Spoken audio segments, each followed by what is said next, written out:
Estuvo en Córdoba el doctor Arriazu y dio una charla convocado por el Banco Superville que festejó uno de sus aniversarios.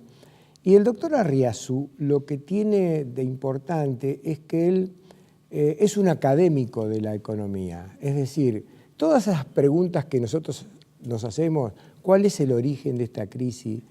¿Cómo se dio? ¿Cómo se puede enfocar una solución a corto, mediano y largo plazo? Él las respuestas las tiene todas. Gustavo Tobi lo entrevistó y este es el resultado de la entrevista. Bueno, doctor, lo primero que quiero preguntarle es obvio, que es su impresión con toda su experiencia nacional e internacional sobre lo que está pasando en el país. Digamos, tiene que mezclar varias cosas. Hay un problema estructural y hay problemas coyunturales. El problema estructural es la tradición argentina, o si quiere ser la maldición argentina, de gastar siempre de más. En economía, digamos, la diferencia entre el ingreso y un gasto del país se refleja en la cuenta corriente de la balanza de pagos.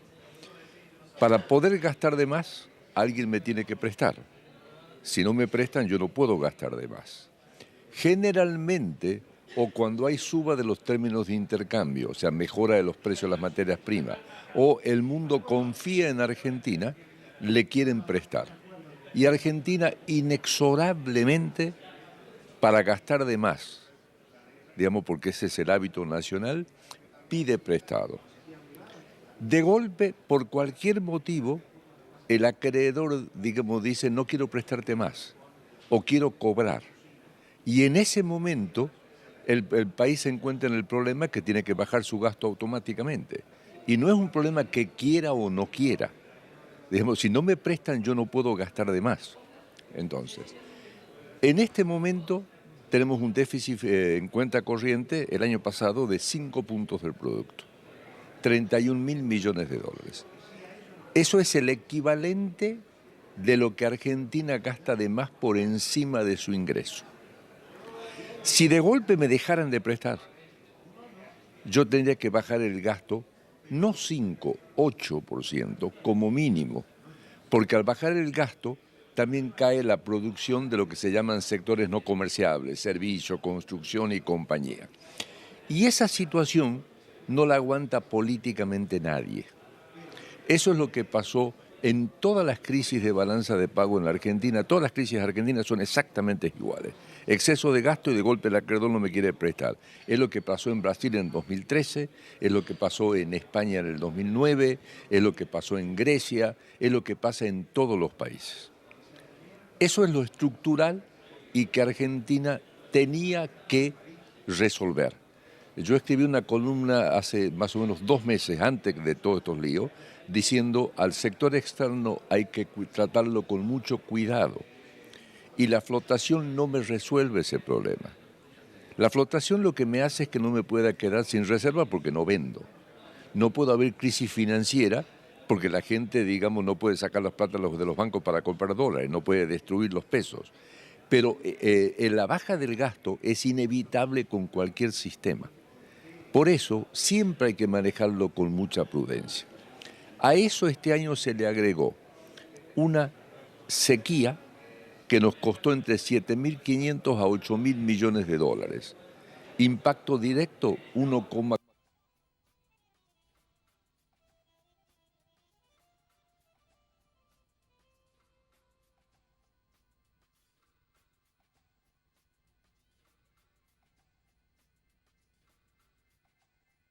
Bueno, doctor, lo primero que quiero preguntarle es obvio, que es su impresión con toda su experiencia nacional e internacional sobre lo que está pasando en el país. Digamos, tiene que mezclar varias cosas. Hay un problema estructural y hay problemas coyunturales. El problema estructural es la tradición argentina, o si quiere ser la maldición argentina, de gastar siempre de más. En economía, digamos, la diferencia entre el ingreso y un gasto del país se refleja en la cuenta corriente de la balanza de pagos. Para poder gastar de más, alguien me tiene que prestar. Si no me prestan, yo no puedo gastar de más. Generalmente, o cuando hay suba de los términos de intercambio, o sea, mejora de los precios de las materias primas, o el mundo confía en Argentina, le quieren prestar. Y Argentina inexorablemente, para gastar de más, digamos porque ese es el hábito nacional, pide prestado. De golpe, por cualquier motivo, el acreedor, digamos, dice no quiero prestarte más o quiero cobrar. Y en ese momento el país se encuentra en el problema que tiene que bajar su gasto automáticamente. Y no es un problema que quiera o no quiera. Digamos, si no me prestan yo no puedo gastar de más. Entonces, en este momento tenemos un déficit en cuenta corriente el año pasado de 5 puntos del producto, 31.000 millones de dólares. Eso es el equivalente de lo que Argentina gasta de más por encima de su ingreso.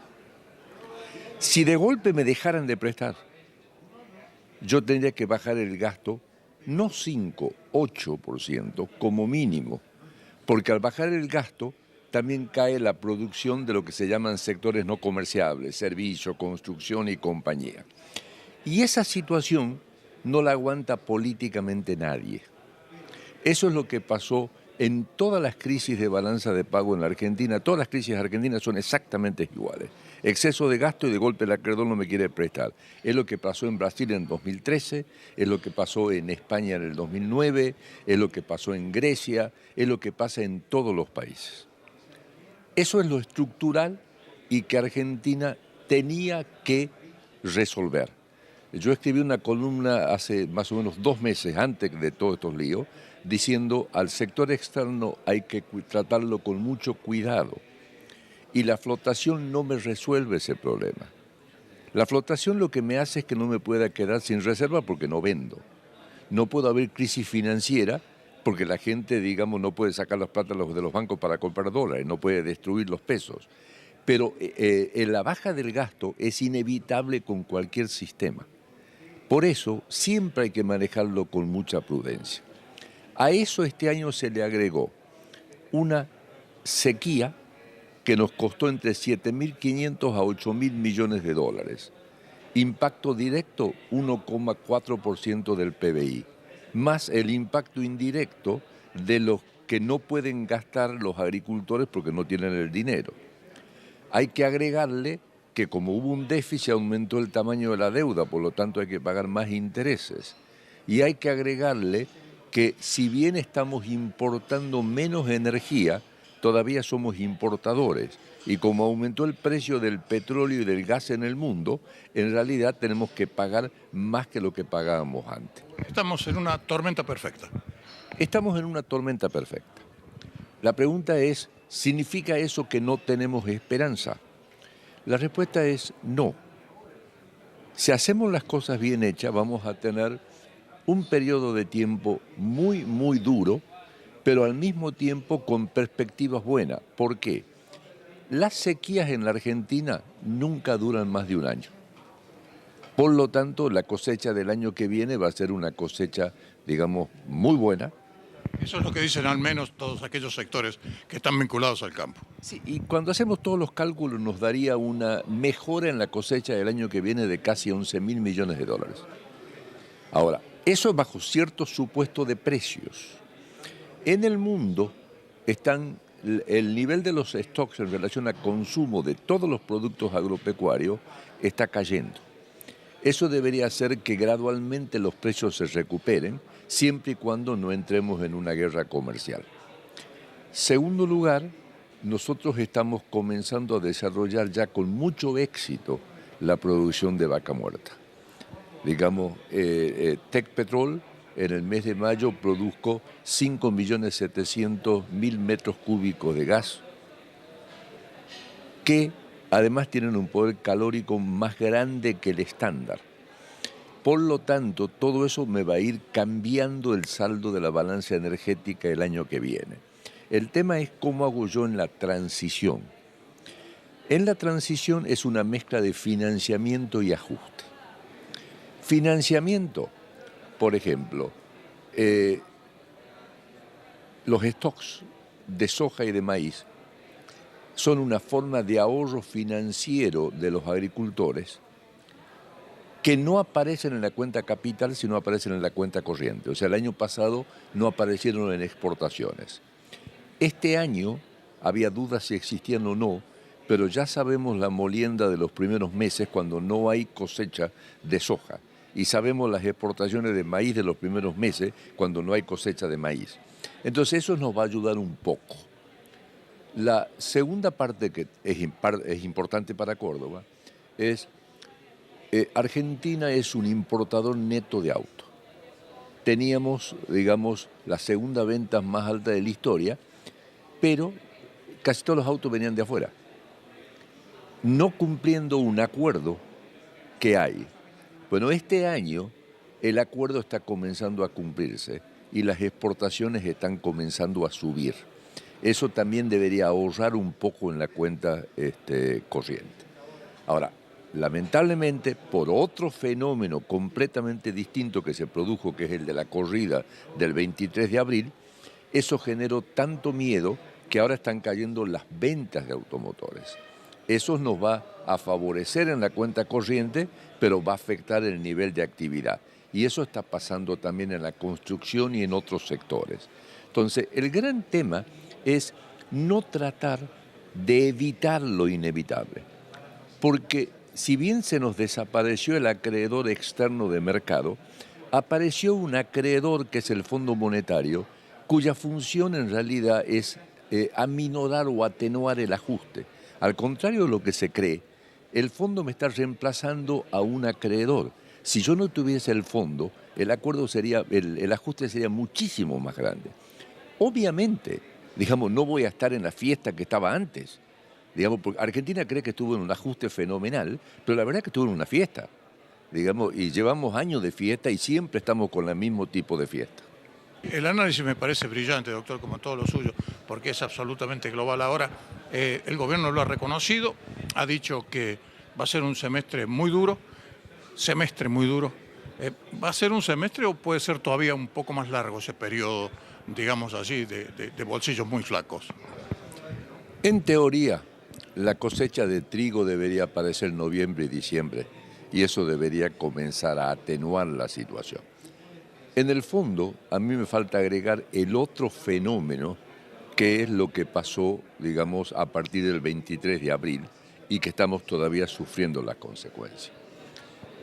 El mercado de capitales mundial es un mercado único, unificado. La gente invierte en función de la tasa esperada de retorno ajustada por riesgo.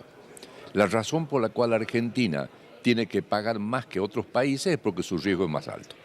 ¿Okay? El 23 de abril pasaron dos fenómenos simultáneos. Por un lado, entró en vigencia un impuesto a las inversiones financieras que bajó la tasa de retorno. Y ese mismo día subió la tasa de interés internacional y todos los países vecinos comenzaron a devaluar y todo el mundo, acertadamente, proyectó que Argentina iba a hacer lo mismo. En ese momento se produce una baja de la tasa esperada de retorno ajustada por riesgo. Entonces, los inversores que habían traído dinero especulativo, que jamás debería haber entrado, eso es por un tema de un error conceptual que ya voy a ir, esos comenzaron a sacar el dinero. Ahora, ¿qué hicieron? Vendían sus LEVAX en el mercado secundario. Ahora, la pregunta es ¿quién lo compraba? Lo compraba el sector financiero. ¿Qué pasaba con el dinero que se llevaban lo que vendían? Compraban dólares. ¿Me preocupa a mí esa transacción? No. Cae un activo ficticio que eran reservas que habían entrado para especular y baja un activo ficticio, un pasivo ficticio. Hasta ahí nada. Pero como en el interín se generó desconfianza y subió el dólar, eso generó pánico entre los argentinos. Y acá está la palabra clave. El argentino piensa en dólares. Su unidad de cuenta es el dólar, no es el peso. Ojalá fuese el peso, pero no lo es. Y no podemos actuar bajo el supuesto que es el peso. Y aparte de eso, del total de los activos financieros líquidos que tienen los argentinos, 75% están en monedas extranjeras. Y si alguien dice, no, eso es para una minoría, mentira. Todos los meses, 1 millón de argentinos transan monedas extranjeras. 1 millón de argentinos. En consecuencia, el resultado es que el argentino no piensa en términos reales, no piensa con la tasa de interés real, piensa con la tasa de retorno en dólares. Y si yo a eso lo descuido, produzco cambios en portafolio. Tuvimos el milagro de que los depósitos no cayeran, pero el crédito comenzó a caer, porque la gente entró con miedo. Y por ejemplo, crédito hipotecario que venía creciendo 14.000 millones por mes, el último mes creció 5.500. Créditos prendarios que crecían entre 2.500 a 2.800 millones por mes, el último mes, digamos, creció 500. Todo eso está afectando a los dos sectores dinámicos que tenía la economía, que es la construcción y el mercado automotriz, además del energético. Entonces, la clave en este momento es que en el año 2016 Argentina enfrentaba un problema serio y la perinola decía todos ponen. Pero nosotros intentamos de que nadie ponga, endeudándonos. Ahora enfrentamos la misma situación. Ahora claramente la perinola dice todos ponen. Y cuando alguien dice no se puede hablar de sangre, sudor y lágrimas, como el famoso discurso de Churchill, como diciendo el mundo cambió. Perdón. Si no hay financiamiento, hay sangre, hay sudor y lágrimas, me guste o no me guste. Es un problema de realismo, no es un problema, digamos, de ideología. Lo cual implica que sí, tenemos un periodo duro para adelante, pero es el periodo para hacer lo que hay que hacer. Ahora, si yo comienzo con que no, voy a evitar esto para, evitar una recesión, voy a evitar esto, lo que hago es produzco salida de capitales y agravo el problema. Entonces hay que pensar siempre en equilibrio general y no en equilibrio parcial. Ejemplo, la gente dice, subo salarios para que el consumo crezca y no haya recesión. Perdón, si salen capitales, cae actividad económica en lugar de subir capitales. Entonces no puedo hacer nada en este momento que sea populista, o sea, que sea irracional. Tengo que pensar en todas las repercusiones que tienen las medidas.